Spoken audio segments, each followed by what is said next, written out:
देवी भगवती के 8वें शक्ति स्वरूप को माता महागौरी के नाम से जाना जाता है। माँ महागौरी के पूजन का विशेष दिन है नवरात्रि का 8वां दिन, जिसे महाअष्टमी भी कहा जाता है। इस दिन संपूर्ण विधि से माता महागौरी के ध्यान और पूजन से भक्तों का कल्याण होता है और इनकी कृपा से कई असंभव कार्य भी संभव होने लगते हैं। देवी महागौरी का स्वरूप माँ महागौरी का स्वरूप अत्यंत गौरवर्ण और दिव्य है। माँ के गौरवर्ण को शंख, चंद्र और कंद के फूल के समान माना गया है। माता महागौरी का वाहन वृषभ है। इनकी 4 भुजाएं हैं। इनके एक दाहिने हाथ में त्रिशूल है और दूसरा दाहिना हाथ अभय मुद्रा में है। माँ ने बाएं हाथ में डमरू धारण किया है और एक अन्य बायां हाथ वरद मुद्रा में है। इस स्वरूप में माँ अत्यंत शांत प्रतीत होती हैं। माता महागौरी पूर्णतः श्वेत वस्त्र और आभूषण धारण करती हैं, इसीलिए इनका एक नाम श्वेतांबरधरा भी है। माँ महागौरी की उत्पत्ति की कथा पुराणों में वर्णन है कि अपने बाल्यकाल से ही माता पार्वती मन ही मन भगवान शिव को अपना पति मान चुकी थी। शिव शंभु से विवाह करने के लिए माँ पार्वती ने कई वर्षों तक कठोर व्रत और तपस्या की, जिससे उनका पूरा शरीर श्यामवर्णी अर्थात काला हो गया था। और फिर एक समय ऐसा आया जब भगवान शिव माँ पार्वती की कठिन तपस्या से प्रसन्न हुए और उन्हें पत्नी रूप में स्वीकार कर लिया।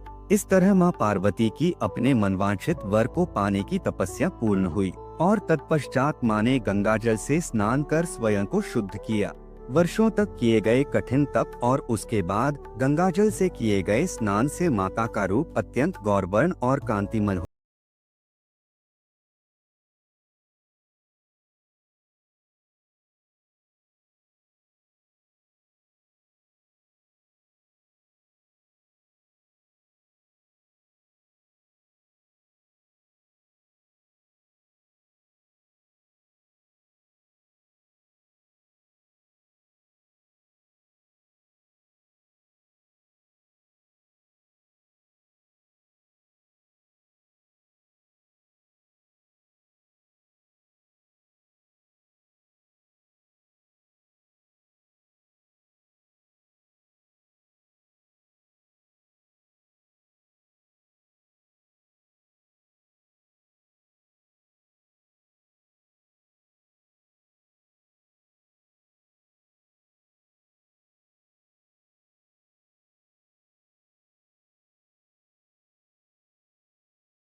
व्यतीत करते हैं।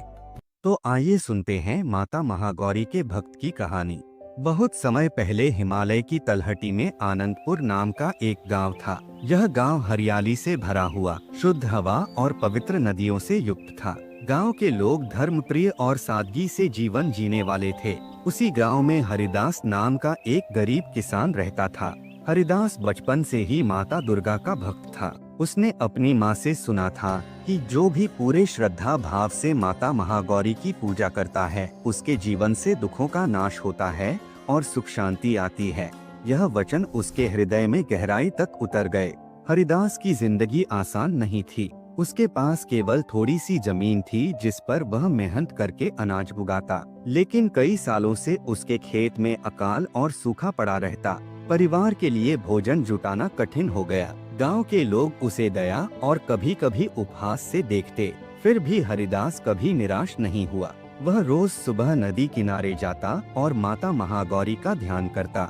वह कहता, हे माँ महागौरी, मैं गरीब हूँ पर मेरा विश्वास अमीर है, मुझे अपने चरणों की शरण दो। नवरात्रि का समय आया। पूरे गांव में उत्सव का माहौल था। लोग बड़े बड़े आयोजन कर रहे थे, लेकिन हरिदास के पास माता की भेंट चढ़ाने के लिए कुछ भी नहीं था। तब उसने संकल्प लिया कि वह सिर्फ जल और फल पर उपवास रखकर पूरे 9 दिन माता महागौरी की साधना करेगा। हर रात वह दीपक जलाकर माता के सामने बैठता और अपने कंठ से मधुर भजन गाता। उसकी आंखों से आंसू बहते, पर वे आंसू दुख के नहीं, भक्ति के होते। नवमी की रात जब गांव वाले सो चुके थे, हरिदास अपने छोटे से मंदिर में बैठा ध्यान कर रहा था। तभी उसे लगा जैसे पूरा कमरा प्रकाश से भर गया हो। उसके सामने माता महागौरी प्रकट हुई, श्वेत वस्त्रों में, श्वेत बैल पर सवार, 4 भुजाओं से आशीर्वाद देती हुई।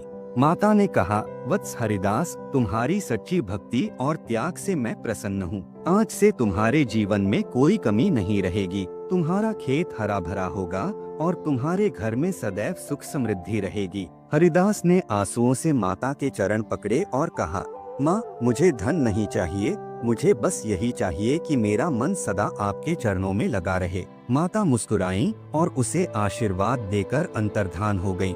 कुछ ही दिनों बाद गांव में पहली बार प्रचंड वर्षा हुई। हरिदास के खेतों में फसल लहलहाने लगी। धीरे धीरे उसकी गरीबी दूर हो गई, लेकिन उसने कभी दिखावा नहीं किया। गांव वाले जो पहले उसका उपहास करते थे, अब उसके पास आकर कहते, तुम्हारे विश्वास और भक्ति ने तो चमत्कार कर दिखाया। हरिदास हमेशा यही उत्तर देता, यह मेरी शक्ति नहीं, यह माँ महागौरी की कृपा है।